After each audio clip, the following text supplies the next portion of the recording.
కావాలనే మీ కలను నెరవేర్చుకోండి. సంప్రదించండి హెగ్డే ఫెర్టిలిటీ, హైదరాబాద్, తెలంగాణ.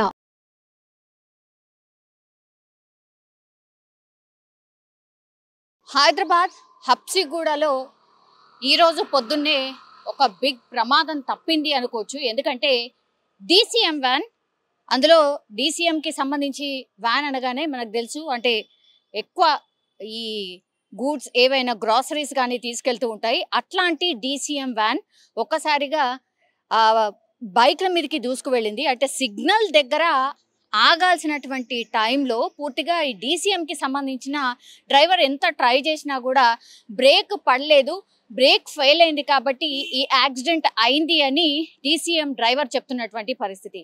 3-4 బైకులు ఈ డీసీఎం ముంగటున్నాయి. అట్లాంటిది వాళ్ళ పైనుంచి దూసుకు వెళ్ళిన పరిస్థితి. అయితే పక్కనే మనకు ఈ ఫుట్పాత్కి సంబంధించిన ఈ రైలింగ్స్ ఉంటాయి కదా, స్టీల్కి సంబంధించిన రైలింగ్స్ ఏవైతే ఉంటాయో వాటన్నిటికీ అటు పక్కకు ఇట్లా నొక్కేసుకుంటూ వాటిని రాసుకుంటూ వెళ్ళిపోయింది. అట్లాగే వెనకాలకు కూడా ఒక డీసీఎం వాహనంకి సంబంధించి వెనకాల కూడా ఒక బైక్ ఇరుక్కుపోయి దాన్ని తీయడానికి కూడా నానా కష్టాలు పడుతున్న విజువల్ని మనం చూడొచ్చు. అంటే ఏ స్పీడ్లో ఉండిండొచ్చు, కనీసం ఒక 40-50 స్పీడ్లో డెఫినెట్లీ ఉండిండొచ్చు. బ్రేక్ ఫెయిల్ అయిపోయింది, కంట్రోల్ కాలేదు. అట్లాంటిది మార్నింగ్ టైం, దట్టు మండే రోజు అందరూ ఆఫీసులకు వెళ్ళే వాళ్ళు, అవసరాల కోసం బయటకు వచ్చే వాళ్ళు, ఇట్లా అందరు ఉంటారు కాబట్టి. అండ్ దట్టు హైదరాబాద్లో ఈ మధ్య కాలంలో ట్రాఫిక్ ఎంత భయంకరంగా పెరిగిపోయిందో మనందరికీ తెలుసు. 1 కోటి పైన జనాభా ఉన్నటువంటి ప్రాంతాల్లో అసలు లెక్కలేనన్ని వాహనాలు తిరుగుతున్నాయి. అట్లాంటి టైంలో ఈ ఇన్సిడెంట్ జరిగింది.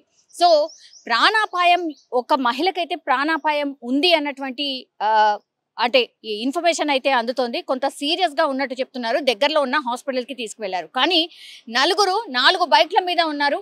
లేడీ మాత్రం ఇంకో బైక్ వెనకాల కూర్చుని ఉంది.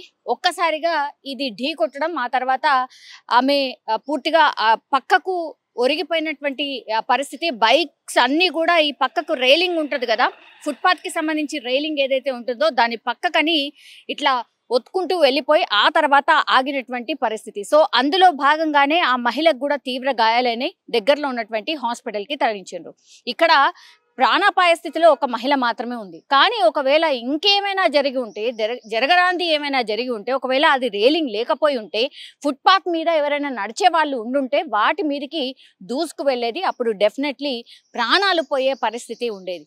సో ఇట్లాంటి ఇన్సిడెంట్స్ తరచుగా జరుగుతున్నాయి. హైదరాబాదే కాదు, మనం చూడొచ్చు ఈ మధ్యకాలంలో చాలా అంటే చాలా ఇన్సిడెంట్స్ జరుగుతున్నాయి.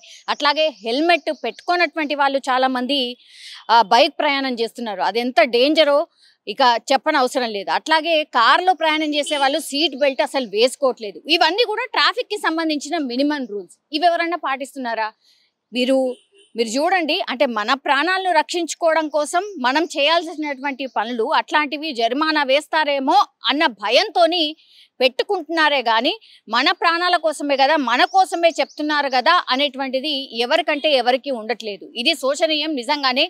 అంటే ట్రాఫిక్ రూల్స్ కావచ్చు, అట్లాగే ఈ అంటే ప్రజలకు సంబంధించిన సేఫ్టీ విషయాలు ఎన్ని చెప్పినా సరే ప్రజలు పెడచెవున పెడుతున్నారు. ఏమవుతుందిలే, పోతే పోయింది ప్రాణంలే అన్నటువంటి ఆలోచనతో ఉన్నారా అనేటువంటిది కూడా అర్థం కాని సిచ్యువేషన్లో మనకిప్పుడు కనిపిస్తోంది.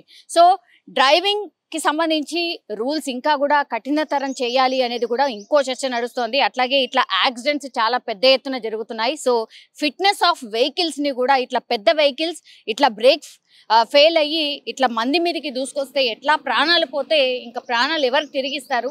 కంపెన్సేషన్ కింద ఏదో ఇస్తారు కానీ మనిషి అయితే తిరిగి రాడు కదా. సో ఇట్లాంటిది కూడా చాలా మంది మాట్లాడుతున్న సిచ్యువేషన్ అయితే కనిపిస్తోంది. కానీ ఈ రోజు నిజంగా పెను ప్రమాదమే తప్పింది అనుకోవచ్చు. హబ్సిగూడలో బ్రేక్ ఫెయిల్ అయి డీసీఎం వాహనం ప్రజల మీదకి, బైకర్స్ మీదకి దూసుకు వెళ్ళింది. అందులో ఒక మహిళకైతే ఇప్పుడు కొంత క్రిటికల్గా ఉన్నటువంటి వార్తనైతే వస్తోంది. బట్ 4 బైకర్స్కి కొంతవరకు అయితే గాయాలైన సిచ్యువేషన్.